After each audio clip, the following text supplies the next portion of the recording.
Coucou tout le monde, on se retrouve à Vézénobre, un village au centre du Gard. C'est un village historique des Cévennes. Il contient à peu près 1761 habitants. C'est un village perché à 200 mètres de hauteur et c'est un village aussi labellisé village caractère de France. Il est aussi connu pour ses deux châteaux qui sont le château de Fay-Perrot qui date de 800 ans, qui est en ruine actuellement. Il y a aussi le château Girard qui se trouve juste du coup derrière moi.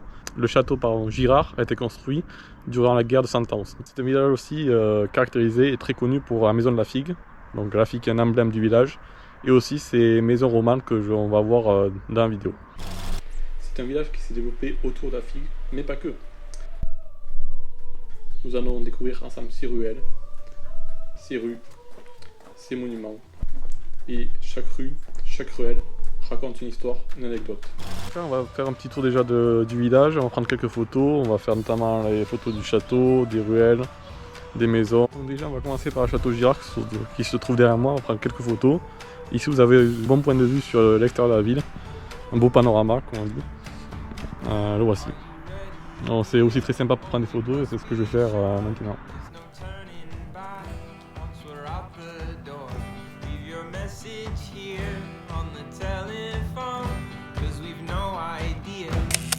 Coming home. Any place we wander to, any season we go through, I'll be fine as long as I'm with you. Heaven knows, running round the world with you.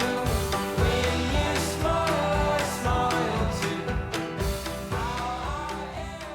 Donc là on est au cœur du village. Derrière moi il y a le temple protestant, juste derrière moi. Là du coup vous voyez le temple protestant qui est juste derrière moi. Je vais prendre quelques photos et ensuite je vais prendre quelques photos aux alentours aussi. Et on va continuer la visite.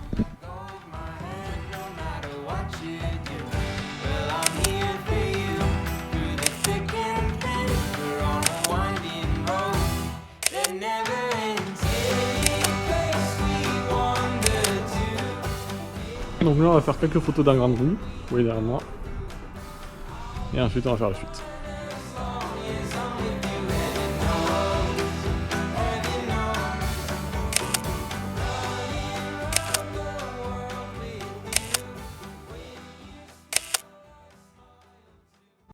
Donc maintenant on va aller faire l'interview sur la maison de la figue. Une personne a accepté de répondre à quelques de mes questions pour la vidéo YouTube, ce qui est très sympa de sa part. Donc on y va, et on va faire l'interview et ensuite on va continuer la balade.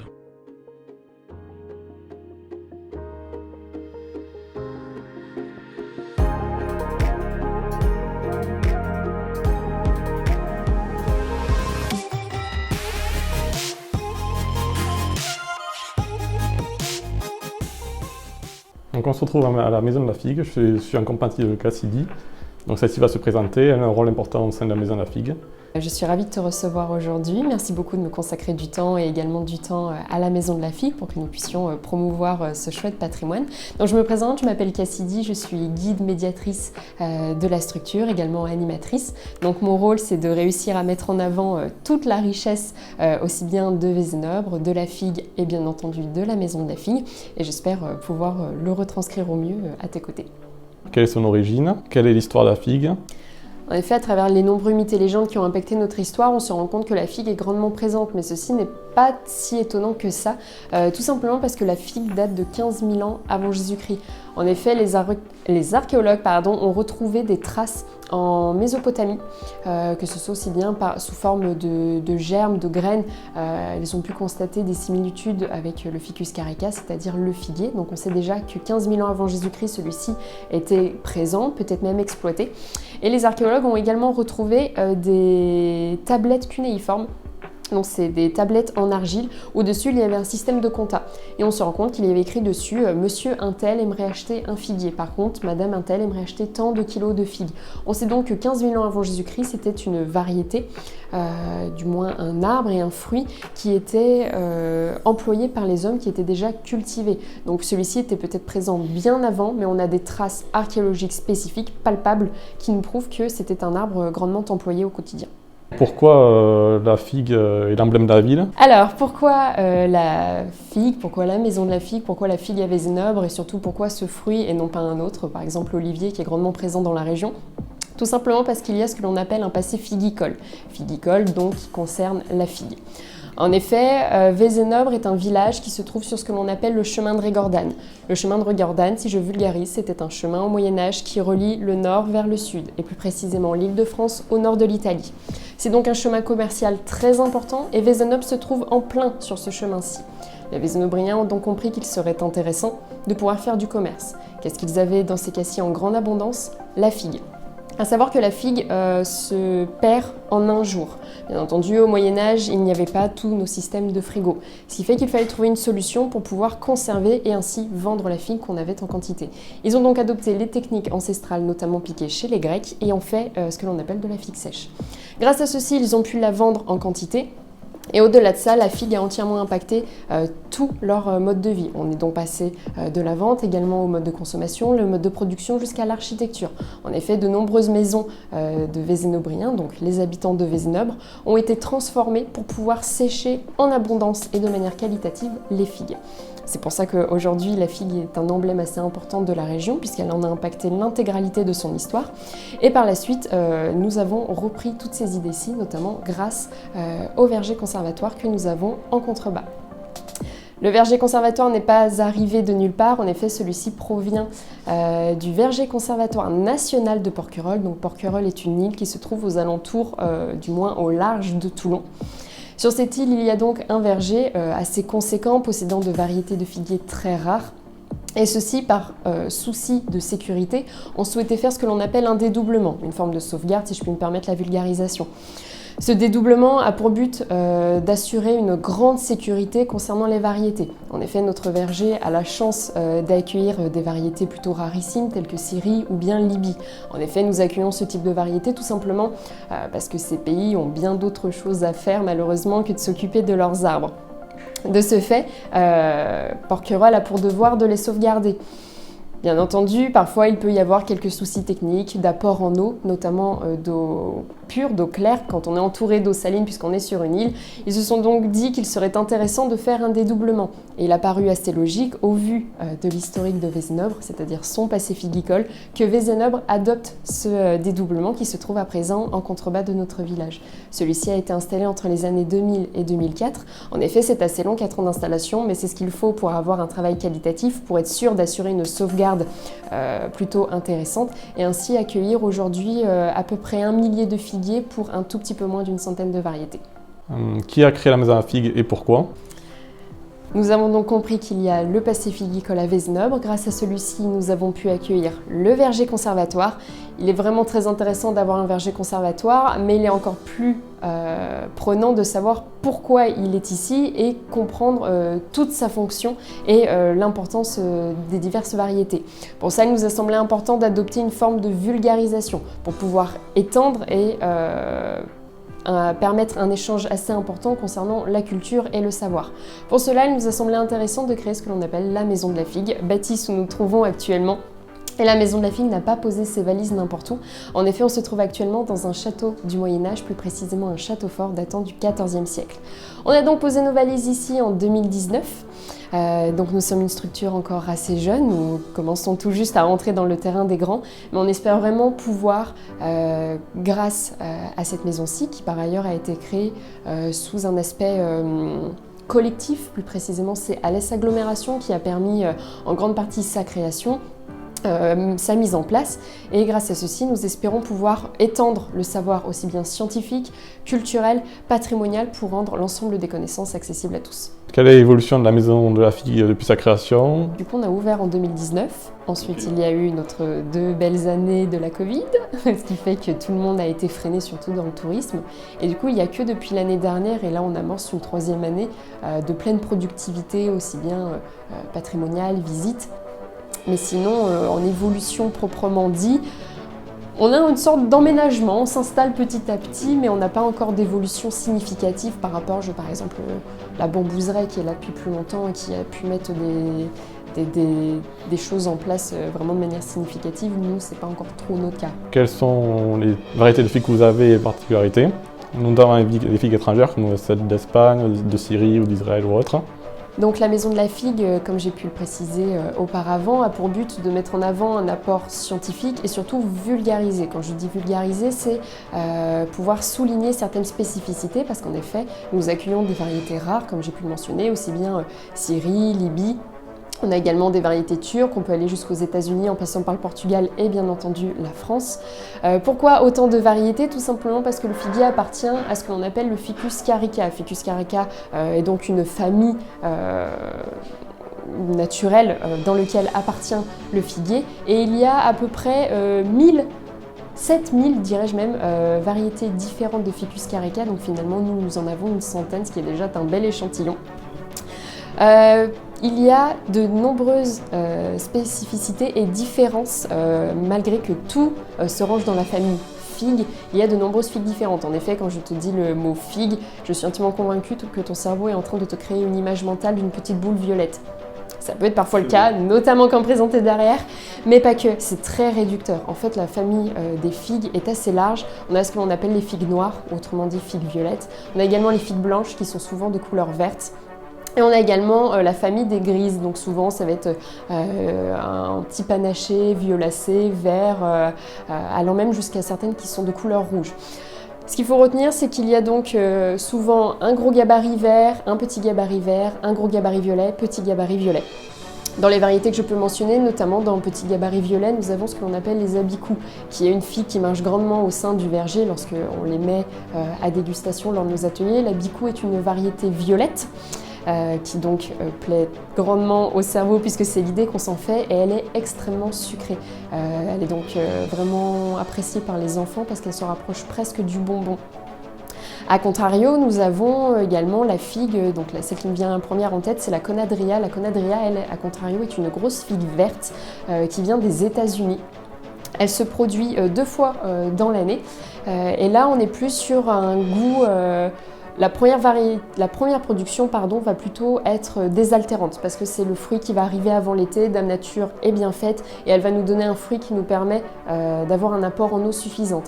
Par contre, la deuxième production, là c'est juste avant l'automne, elle sait que nous, au niveau des hormones, ça redescend, elle va nous donner un fruit beaucoup plus sucré. Donc en dehors, elle va être vert, voire s'approcher du jaune, tandis qu'à l'intérieur, elle va être vraiment rouge vif. Et là, on peut également parler il serait intéressant de parler de variétés françaises, et surtout celle qui prend grandement place au sein de la région, c'est aussi bien la figue de Marseille, qui est une première variété, et une seconde qui s'appelle la Marseillaise, c'est un piège, ce ne sont pas les mêmes. La Marseillaise, là, est un tout petit gabarit vert, voire presque jaune, qui là a un goût sucré, et certains dans la région vont même les laisser sécher sur l'arbre, pour les avoir presque sous format confit, se rapprochant vraiment presque de la pâte de fruits et beaucoup la consomment sous cet aspect-là au niveau de la région. Là, au niveau des gabarits, on est bon. On peut également parler, donc là c'est à nouveau une variété française mais qui est une étrangeté qui surprend très souvent lorsque on la découvre, ça s'appelle la longue doute et elle porte très bien son nom, c'est-à-dire qu'une longue doute parfaitement développée fait la taille d'une poire. Et de couleur rouge allant avec des tons jaunes orangés, donc c'est pas du tout l'aspect qu'on se fait d'une figue et surtout le gabarit est extrêmement impressionnant. Donc là pour faire une tarte il n'en suffit par exemple que de 5, alors qu'à contrario la figue, la Marseillaise, elle est vraiment toute petite donc on a vraiment une ambivalence alors qu'on reste sur le même fruit. Environ le même goût avec des tonalités plus ou moins acidulées ou plus ou moins sucrées, mais au niveau de l'esthétique ça n'a rien à voir. Après, on n'est pas censé savoir aussi qu'il y a le réchauffement climatique. Donc, quel est l'impact du réchauffement climatique sur la culture de la figue? Je pense qu'à l'avenir, il y en aura un, parce que, en fait, par rapport aux idées reçues, un figuier a besoin de beaucoup d'eau. Oui. Et c'est vrai qu'au sein de la région, on est parfois obligé de mettre en place des restrictions d'eau. Bien entendu, si les Vézénobriens ne peuvent pas s'alimenter en eau, nous n'arrosons pas également le verger. Après, c'est des gestes au quotidien à mettre en place, plutôt arroser la nuit, une certaine quantité, mettre également de côté l'eau de pluie. Donc ça, c'est tout un mécanisme qui pour l'instant fait que, par chance, nous ne sommes pas trop impactés, en espérant que ça dure à l'avenir. Souvent, la terre arrive à se réguler et le figuier est un envahisseur, donc il arrivera toujours à se débrouiller. C'est pas tant le réchauffement climatique qui peut être dangereux pour lui, c'est l'ensoleillement en général si on s'en occupe mal. Par exemple, un figuier, c'est très important de bien le tailler. Ses feuilles, en fait, c'est son parasol. Un figuier mal taillé attrape des coups de soleil. Un figuier qui a des coups de soleil, ça lui fait des formes de crevasses. Et là, c'est la porte ouverte à toutes les fenêtres. La moindre bactérie ou petite mouche qui va se poser dessus va faire entrer des microbes et tuer l'arbre par l'intérieur. Donc en fait, c'est pas tant le réchauffement, son plus grand danger, c'est plutôt les hommes, si on s'en occupe mal. Si on va faire des boutures sauvages dans la nature et qu'on ne sait pas faire, on abîme l'arbre. Si on le taille pas comme il faut ou qu'on le taille pas du tout, ça ne l'aide pas non plus. Ça me permet d'ailleurs, si je peux me permettre, de rebondir sur... comment cultiver, ou du moins je préfère dire entretenir les figuiers. Il y a en effet deux types de figuiers, ceux qui sont unifères, c'est-à-dire qui vont produire qu'une fois, et ceux qui sont bifères, qui vont produire 2 fois. Selon la variété qu'on a, souvent on le sait à la maison, si son arbre a produit qu'une fois dans l'année ou 2 fois, ça nous permet de savoir s'il est unifère ou bifère. Et tel est le cas, c'est important de bien identifier parce que selon la variété, ou du moins la famille à laquelle il appartient, on ne le taille pas de la même façon. Si l'arbre produit qu'une fois, on peut se permettre de bien tailler, dégrader sur les côtés. Ça se joue souvent, nous dans la région, c'est à la mi-mars qu'on peut faire ça. Là, il n'y a aucun souci, il repartira de plus belle, c'est un arbre puissant et ça lui fera du bien. Par contre, si on a un arbre qui produit 2 fois, là c'est important de bien faire attention comment on le coupe. On le taille également à la mi-mars, il faut le faire avant la montée de sève. Pourquoi ? Parce que la sève qu'il y a dans le figuier est dangereuse. On l'ignore souvent, mais ne jamais s'endormir sous un figuier, ne jamais pique-niquer sous un figuier, ne jamais faire quoi que ce soit longtemps sous un figuier. Parce qu'en fait, la sève, c'est ce que l'on appelle du latex. C'est une sève blanche que souvent certains appellent du lait de figuier. N'en buvez jamais, c'est très dangereux. Il ne faut pas faire et ne pas s'en mettre sur la peau non plus, c'est très corrosif. C'est-à-dire que si vous taillez un arbre, un figuier, quand il y a la montée de sève, sans vous protéger, vous aurez la peau entièrement brûlée. Ça arrive très souvent que nous avons des visiteurs qui, par les beaux temps, ce que j'entends, aiment se reposer sous un figuier et qui finalement se retrouvent entièrement brûlés. Donc il faut bien faire attention à bien se protéger. C'est pour ça qu'il est important de le tailler avant la montée de sève, rien que pour sa propre sécurité. De plus, quand on va le tailler, la sève ne tardera pas à monter, fera un pansement pour protéger l'arbre. C'est pour ça que c'est important de le savoir également, parce que si on taille au mauvais moment, c'est dangereux pour nous et on peut faire du mal à l'arbre. Donc si on a un figuier qui produit 2 fois, à nouveau, on coupe en mars. Et là, on fait attention, il ne faut pas trop couper. Souvent, on se dit ma première production de figues est arrivée tôt. Et c'est une grosse erreur. En fait, elle est super en retard. Ce qui se passe ici, c'est que fin octobre, il fait encore beau. Le figuier se dit super, c'est l'aubaine, je relance une production de figues. Et là, on ne se rend pas compte, mais il y a une minuscule figue sur la branche. Dame Nature arrive, c'est l'hiver, descente de sève, dodo.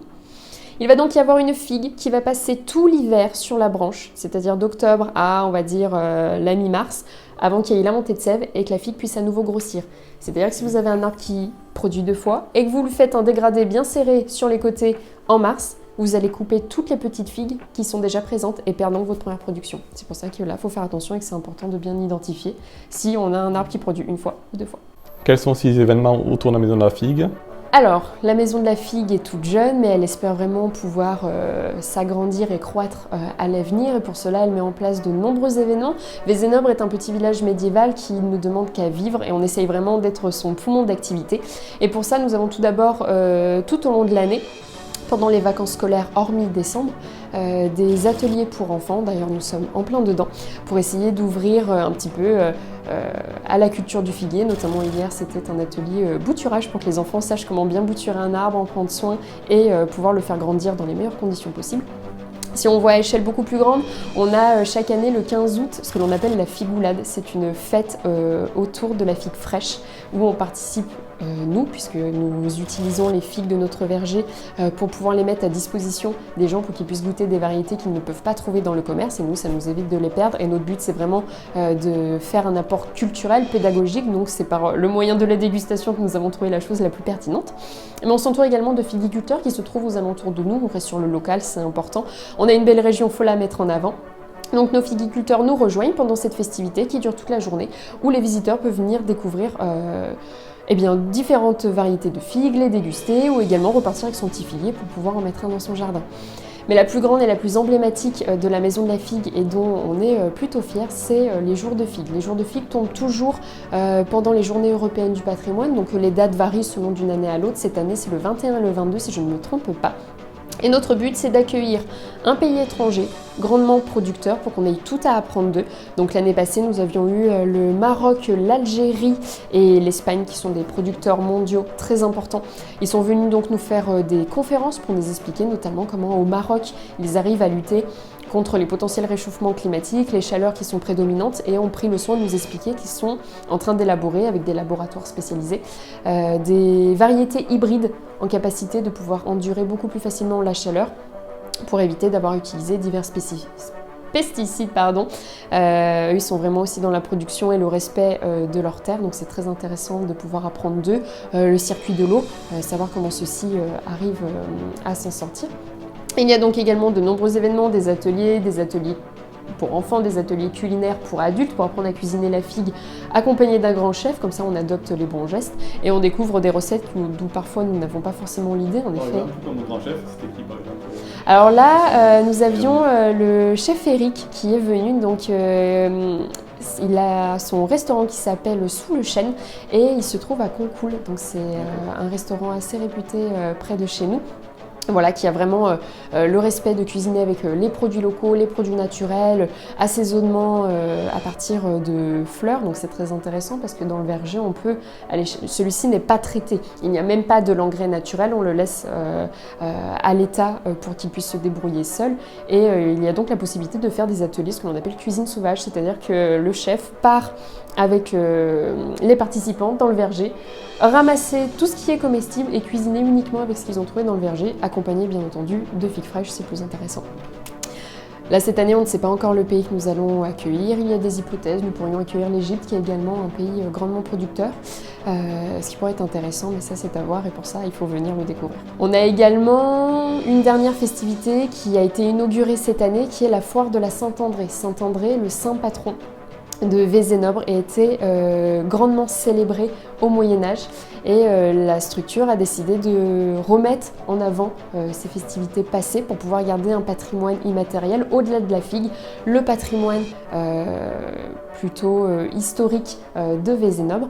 Et là, on est plus sur un aspect marché de Noël. On met quand même en avant la figue puisqu'à l'époque, à la foire de la Saint-André, se vendait la figue sèche. Donc là, on essaye de pouvoir mettre à nouveau en avant ce produit, aussi bien en belle saison qu'en hors saison. Et si des gens veulent aussi s'intéresser à la Maison de la Figue et tout ce que ça regroupe, qu'est-ce qu'ils peuvent faire? Aller sur Internet? Est-ce que vous avez des sites? Et si on souhaite plus d'informations, aussi bien autour de Vézénobre, de son patrimoine historique, du verger conservatoire, de comment entretenir son figuier, ou bien même par simple curiosité ou amour du goût et du fruit, vous pouvez venir nous rendre visite à la Maison de la Figue. On a également un Facebook, un Instagram sous le même nom, Maison de la Figue, un site internet qui est mis à jour régulièrement concernant nos événements. Nous avons une page contact dessus, nous répondons très rapidement, souvent sous les 24 à 48 heures maximum, vous avez une réponse et un retour de notre part. À savoir que s'il y a même une question d'entretien pour son arbre, qu'on ne sait pas quelle variété nous avons dans notre terrain, que nous ne savons pas comment l'entretenir, comment en prendre soin, nous sommes à même de vous répondre et ça serait avec grand plaisir que nous puissions vous apporter notre aide. Donc, je te remercie pour ces quelques minutes d'interview. Et par la suite de la vidéo, on va continuer la balade au sein de Vézénobre. Donc l'interview est finie, j'espère que vous avez apprécié l'interview. J'ai appris plein de trucs, j'espère que vous aussi. On va continuer maintenant la balade au sein de Vézénobre.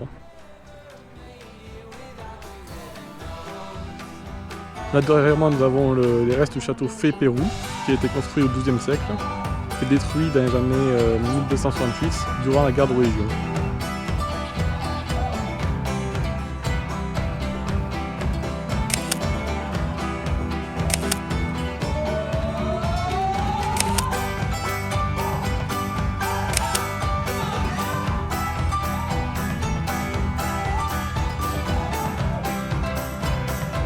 On se retrouve rue des Maisons Romanes, ce sont des maisons qui datent du XIIe siècle.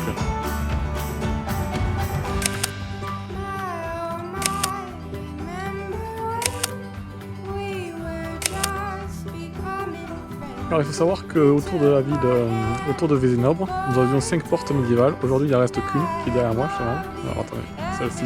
Et c'est la porte de Sabran. Donc il y a la porte Sabran en bas et la tour de Roge en haut. Vous voyez.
La vidéo est finie, j'espère que vous l'avez appréciée. Comme vous l'avez vu, Vézénobre c'est super beau, notamment la figue, qui est assez méconnue, mais il y a plein de choses à savoir sur la figue, et l'importance de la figue au sein de Vézénobre. Je remercie encore une fois la Maison de la Figue de m'avoir accordé quelques minutes pour interview. J'espère que vous l'avez apprécié, n'hésitez pas à laisser un commentaire juste en bas de la vidéo. Je mettrai tous les liens en description qui concernent par exemple la Maison de la Figue ou autre. Alors en même temps, mes vidéos ne vont plus être purement photo, ça va être une vidéo vraiment axée sur le village ou la ville. Ça sera plus des vidéos en mode vlog voyage, pas pure balade photo. Et on se dit au prochain vlog dans une autre ville, ou dans un village, ou dans une grande ville. Salut!